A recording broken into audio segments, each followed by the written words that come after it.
ఓయ్ చెల్లం, maximum love marriages ఎందుకు ఎక్కువగా ఫెయిల్ అవుతుంటాయో తెలుసా? లవ్ మ్యారేజ్లో ఎక్స్పెక్టేషన్స్ అనేవి చాలా ఎక్కువగా ఉంటాయి. ఎందుకంటే లవ్ చేసేటప్పుడు మన పేరెంట్స్ మన రెస్పాన్సిబిలిటీస్ని తీసుకుంటారు. మనం చదువుకుంటున్న రోజుల్లో అయినా, మనం జాబ్ చేస్తూ ఉన్నా సరే, మనకి మనం జాబ్ చేసేటప్పుడు మన ఇండివిజువల్ ఖర్చులు మాత్రమే ఉంటాయి. మన సింగిల్ లైఫ్లో ఉన్నప్పుడు ఎక్స్పెన్సెస్ వేరు. మనల్ని నమ్ముకొని మనకి ఒక లైఫ్ పార్ట్నర్ వచ్చినప్పుడు ఉండే ఎక్స్పెన్సెస్, మనకి ఫ్యూచర్ ప్లాన్స్, మన సేవింగ్స్ అనేవి హైలో ఉంటాయి.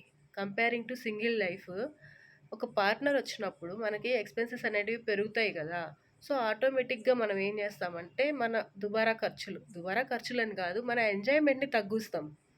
అంటే బయటికెళ్ళడము, షాపింగ్‌కెళ్ళడము, మూవీస్‌కెళ్ళడము అవన్నీ తగ్గిచ్చేస్తాం. అప్పుడేమవుతుంది, నువ్వు మారిపోయావు అని ఆ ఎక్స్‌పెక్టేషన్స్ రీచ్ అవ్వక గొడవలనేవి వస్తాయి. సో, మనం ఎప్పుడైనా ఒకరితో లైఫ్ షేర్ చేసుకోవాలి అనుకున్నప్పుడు, ఎప్పుడూ సంతోషమే కాదు, బాధలు కూడా ఉంటాయి, గొడవలు గూడా ఉంటాయి. ఎందుకంటే లైఫ్ ఎప్పుడు ఒకేలాగా ఉండదు కదా! రేపేం జరుగుతుందో ఈరోజు మనం ఎక్స్‌పెక్ట్ చేయలేము.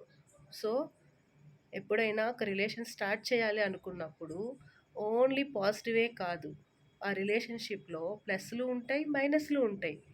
ఈరోజు హ్యాపీగా ఉంటాము, రేపు గొడవ పడతాము. ఈరోజు ఎట్లా అమౌంట్ వస్తుందో రేపు అంత అమౌంట్కి కష్టం కూడా అవ్వచ్చు, ఫినాన్షియల్ ప్రాబ్లమ్స్ కూడా వస్తాయి.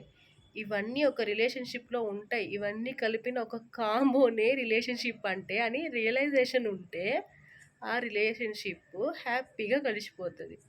ఆ యాక్సెప్టెన్స్ ఉండాలి ఫస్ట్. ఓన్లీ హ్యాపీనెస్సే కాదు, రిలేషన్షిప్‌లో సాడ్‌నెస్ కూడా ఉంటది అనేది యాక్సెప్ట్ చేయాలి.